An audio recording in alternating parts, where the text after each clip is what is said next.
बिस्मिल्लाहिर्रहमानिर्रहीम। अस्सलाम वालेकुम एवरीवन। आज की वीडियो में हम CS 302 के लेक्चर 23 का पार्ट 2 करेंगे, जिसमें सबसे पहले हम क्या देखेंगे, एज ट्रिगर्ड फ्लिप फ्लॉप की तीन टाइप। पहली है SR, दूसरी है D और तीसरी है JK। अब इन तीनों टाइप्स को हम बारी बारी देखेंगे।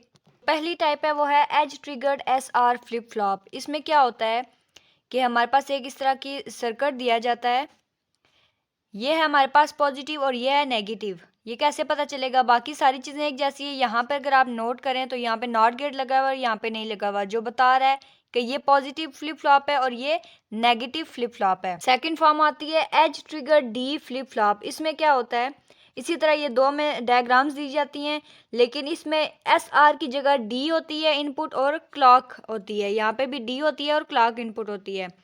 इसके अलावा जो पॉजिटिव होता है वो इसी तरह सिंपल सा होता है, जो नेगेटिव फ्लिप फ्लॉप होता है उसके आगे नॉट गेट लगा होता है, बाकी सारा फंक्शन उसका उसी तरह होता है। और जो थर्ड पे आता है वो है edge triggered JK flip flop. इसका क्या काम होता है? It is widely used in digital circuit. ये जो फ्लिप फ्लॉप होता है ये डिजिटल सर्किट में बहुत ज़्यादा इस्तेमाल किया जाता है। Its operation is similar to that of the SR flip flop except that the JK flip flop doesn't have an invalid state। ये भी SR फ्लिप फ्लॉप की तरह ही काम करता है, लेकिन इसमें क्या होता है, this flip flop doesn't have an invalid state. इसके पास इनवैलिड स्टेट नहीं होती। आगे इसकी डायग्राम कैसे होगी, 4 NAND गेट लगे हुए हैं और उसके बाद J के 2 इनपुट दी और एक क्लॉक इनपुट दे दी। बाकी सारी फंक्शनैलिटी उसी तरह इसकी इनपुट को इसकी आउटपुट के साथ जोड़ देंगे। आगे में दिया गया है, अगर J और K की वैल्यू दोनों की 0 हो तो क्या होगा, the previous state is maintained, पिछले वाली स्टेट मेंटेन रहेगी, and there is no change in the output. J के 0 है तो कोई आउटपुट चेंज नहीं होगी।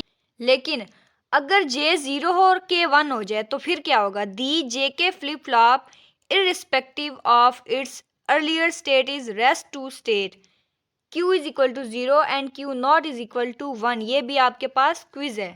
तीसरी स्टेट आती है, अगर J 1 हो और K 0 हो तो क्या होगा, दी JK flip flop irrespective of its output state is set to state Q1 and Q not is equal to 0। अब ये चीज़ आपने देखनी है, अगर पहले 1 आ जाए तो ये देखें Q इक्वल टू 1 होगा, अगर पहले यहाँ पे ये 0 आ जाए तो Q क्या होगा, 0 हो जाएगा। आगे आता है logic symbols of positive and negative edge triggered JK flip flop. तो ये है पॉजिटिव के लिए और ये है नेगेटिव के लिए। बाकी JK है तो दोनों इनपुट में JK देंगे और दरमियान में क्लॉक लगा देंगे। यहाँ पे भी JK और दरमियान में क्लॉक, लेकिन यहाँ पे हम नॉट गेट लगाएंगे, बाकी सारी चीज़ें उसी तरह होंगी। अब टॉपिक आता है हमारे पास असिंक्रोनियस प्रेजेंट एंड क्लियर इनपुट। ये बहुत इंपॉर्टेंट टॉपिक है, इसमें से लाजमी आपका क्विज आता होता है। सबसे पहले है SR, JK और D inputs are known as synchronous inputs. ये तीनों तरह के इनपुट्स को हम सिंक्रोनियस इनपुट भी कह सकते हैं, क्योंकि the outputs change when appropriate input values are applied. एक खास तरह की इनपुट दी जाए तो उसकी आउटपुट चेंज हो जाती है। At the input and a clock signal is applied at the clock input. जो पीछे हम भी पढ़ के आए CLK लिखा हुआ था, उसका मतलब है कि वो क्लॉक इनपुट दे रहा है। If there is no clock transition, अगर किसी भी तरह की क्लॉक की ट्रांजिशन या इनपुट नहीं दी जा रही तो फिर क्या होगा, then the inputs have no effect on the output. अगर क्लॉक इनपुट नहीं दी जा रही तो उसकी आउटपुट पे कोई इफेक्ट नहीं पड़ेगा। Digital circuit require, digital circuit को क्या चाहिए होता है, that the flip flop be set और reset to some initial state, उनकी कोई इनिशियल स्टेट हो, before a new set of input, एक नया सेट ऑफ इनपुट डालने से पहले उनकी एक इनिशियल स्टेट हो, फॉर चेंजिंग दी आउटपुट। आगे है the flip flop are set reset to some initial state by using a synchronous input known as preset and clear input. अब ये जो लाइन है ये बहुत इंपॉर्टेंट लाइन है, ज़रा ध्यान से सुनिए, ठीक है। फ्लिप फ्लॉप के जो सेट रीसेट होते हैं इनिशियल स्टेट के लिए, वो क्या यूज़ करे होते हैं, असिंक्रोनियस इनपुट। इस इनपुट को हम किस नाम से जानते हैं, प्रीसेट एंड क्लियर इनपुट। आगे आता है हमारे पास logic symbol of JK flip flop with asynchronous input. ये आपके पास क्वेश्चन आ सकता है, ये डायग्राम देके आपसे पूछ सकते हैं इसको लेबल करें, या ये पूछ सकते हैं कि ये किस चीज़ की डायग्राम है। इसका ट्रुथ टेबल कैसा होगा, इनपुट ये आउटपुट। अब इसके दो खाने बनाए, ये प्रीसेट है और ये क्लियर है, ठीक है, CLR है। पहली दोनों इनपुट जो होंगी वो 0 0 फिर 1 1 फिर 0 1 0 1 होंगी। उसके बाद क्या होगा, अगर दोनों 0 हों तो इनवैलिड, अगर पहली 0 और दूसरी 1 हो, CLR वाली 1 हो, तो क्या हो जाएगा, आउटपुट 1 आ जाएगी। लेकिन अगर प्रीसेट वाली 1 हो और दूसरी वाली CLR वाली 0 हो तो आउटपुट आएगी 0।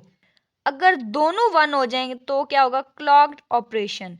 दोनों 0 इनवैलिड, दोनों 1 क्लॉक्ड ऑपरेशन। और ये दो चीज़ें जो होती हैं ना इंपॉर्टेंट, ये याद रखने वाली होती हैं, ये थोड़ी सी कंफ्यूज कर देती हैं। ये जो दो टॉपिक हैं ये आपके क्विज़ में आ सकते हैं, लिहाजा इसको जहन में रख के तैयारी करनी है। Master slave flip flops have become obsolete and are being replaced by edge triggered flip flop. ये क्विज आ सकता है, ठीक है। इसकी जगह हमने मास्टर स्लेव को यूज़ किया है। Master slave flip flop have 2 stages, each stage work in one half of the clock signal. The inputs are applied in the first half of the clock signal. The output do not change until the second half of the clock signal. आगे इसकी diagram आती है master slave, ये आपसे paper में पूछ सकते हैं। जे के और आगे इसी तरह CL के, इनके क्लॉक की इनपुट दे दी। इसमें देखें ज़रा ध्यान से, ये आर गेट लगे हुए हैं, एक और गेट लगा हुआ है जो कि यहाँ पे कनेक्टेड है, ठीक है, इन दो नैंड गेट के साथ। इसी तरह ये Q और Q नॉट की आगे आउटपुट आ गई। इस मास्टर स्लेव फ्लिप फ्लॉप का मकसद क्या है कि अगर यहाँ पे कोई चेंजिंग हो रही है तो यहाँ पे फ़र्क पड़ेगा। आसान अल्फाज में इन दोनों की वर्किंग एक दूसरे पे मुनस्सिर होगी। एंड पे हमारे पास आता है फ्लिप फ्लॉप ऑपरेटिंग कैरेक्टरिस्टिक्स। सबसे पहली है प्रोपगेशन डिले। प्रोपगेशन डिले क्या होती है, propagation delay time is the interval of time when the input is applied and the output change. यहाँ पे समझे हमने इनपुट दी, यहाँ से आउटपुट बनने तक ये जो टाइम लगा है इसको बोलेंगे प्रोपगेशन डिले। सेकंड पे आता है सेटअप टाइम। सेटअप टाइम क्या होता है, the minimum time required for the input logic level to remain stable before the clock transition occur. एक कम से कम वक्त चाहिए होता है जो इनपुट लॉजिक को रिमेन स्टेबल यानी कि उसको स्टेबल रखने के लिए काम आता है before the clock transition occur. CLK वाली जो ट्रांजिशन है उसके होने से पहले ये जो टाइम होता है उसको बोलते हैं सेटअप टाइम। थर्ड पे आता है होल्ड टाइम। होल्ड टाइम क्या होता है, the minimum time for which the input signal has to be maintain. कम से कम वक्त जिसमें इनपुट सिग्नल को मेंटेन होना पड़ता है at the input is the hold time of the flip flop. ये फ्लिप फ्लॉप का वो होल्ड टाइम होता है जहाँ पे उसे थोड़ी सी देर के लिए मेंटेन रहना पड़ता है। ये आगे इसकी डायग्राम है, ये भी आपने देख लेनी है। फोर्थ पे है maximum clock frequency. Maximum clock frequency क्या होता है, the maximum clock frequency is the highest rate at which the flip flop operates. 5 पे आता है पल्स विड्थ और 6 पे आता है पावर डेसिपेशन।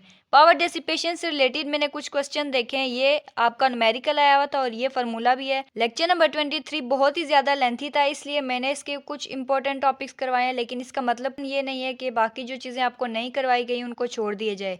जितनी भी डायग्राम्स हैं, सारे ट्रूथ टेबल हैं, वो आपने लाजमी करना है और एक दफ़ा इस पूरे चैप्टर की रीडिंग लाजमी करनी है। मिलते हैं नेक्स्ट वीडियो में, रखिएगा अपना बहुत सारा ख्याल। अल्लाह हाफिज़।